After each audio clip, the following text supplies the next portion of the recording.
Hack Infection is the first part of a 4-part JRPG series that came out in 2002 for the PlayStation 2. Developed by CyberConnect 2 and published by Bandai, this game series takes its rightful place as my all-time favorite ever, and here's the main reason why.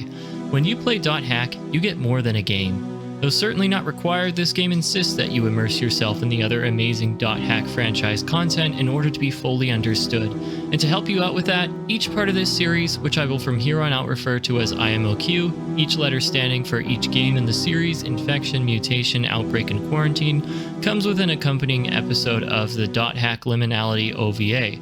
These episodes roughly align with the events known as the Second Network Crisis or the Curse Wave Incident contained in their accompanying part of IMOQ, which is just such a cool idea. And this is primarily what I look for in a JRPG. I don't really care about stellar gameplay or beautiful graphics. I want a story, and more than that, I want a world I can immerse myself in. And the team that gave birth to IMOQ gives us just that, in my opinion. The team is able to expertly accomplish this because of two primary reasons, the first being the reason I listed above. There are so many related story arcs from various anime, manga, and light novels that help build such a complicated web whose threads radiate from the world at the center.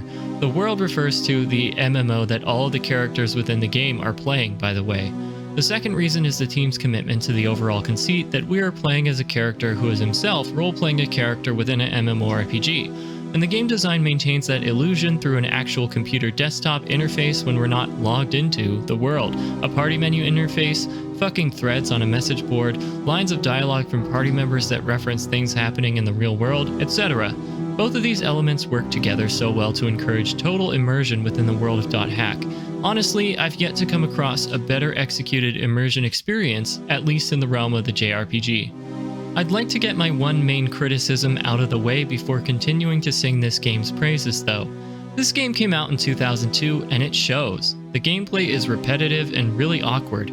We didn't have things like hotkeys or crossbars back then, so if you wanted to do anything other than mash the attack button ad nauseum, you had to open the skills menu every goddamn time for every goddamn instance of skill usage.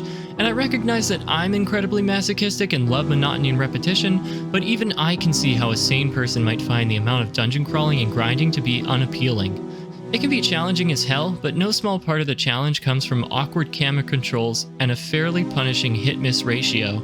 I will say they vastly improve upon this in the follow-up GU series, though I would argue that the story isn't as good.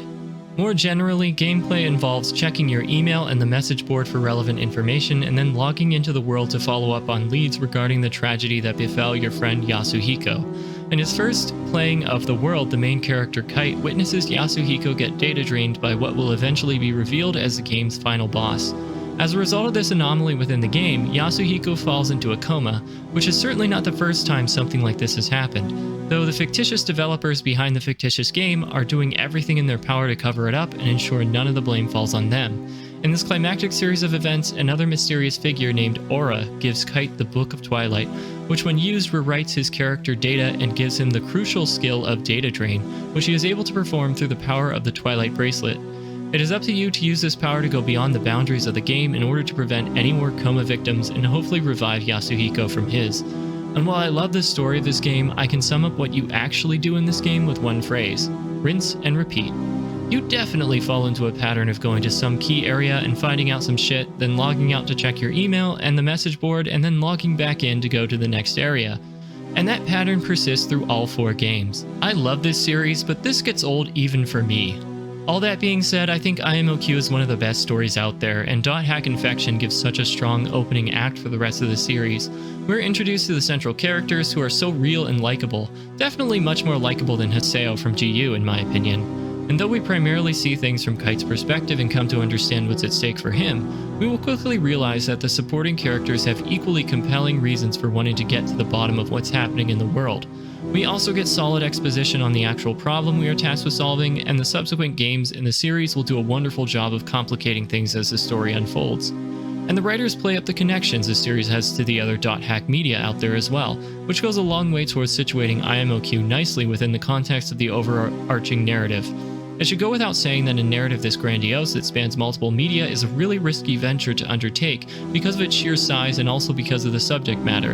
A behemoth of this nature has the tendency to get incredibly convoluted and suffer from inconsistencies and/or plot holes. Looking at you, Kingdom Hearts and Final Fantasy VII Remake. As I've been replaying this series though, I've been doing my research. I rewatched .hack Sign and also read .hack Zero and .hack Epitaph of Twilight for the first time.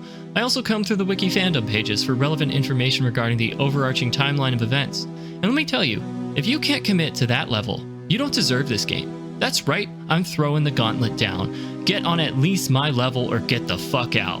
Hi, yeah, don't listen to him. He just has a tendency to get a little worked up about this series. Play the game if you want to, even if you're not going to weeb out to the max like RavenRook. Actually, it's probably better for your sanity if you don't follow his example. He's fucking batshit.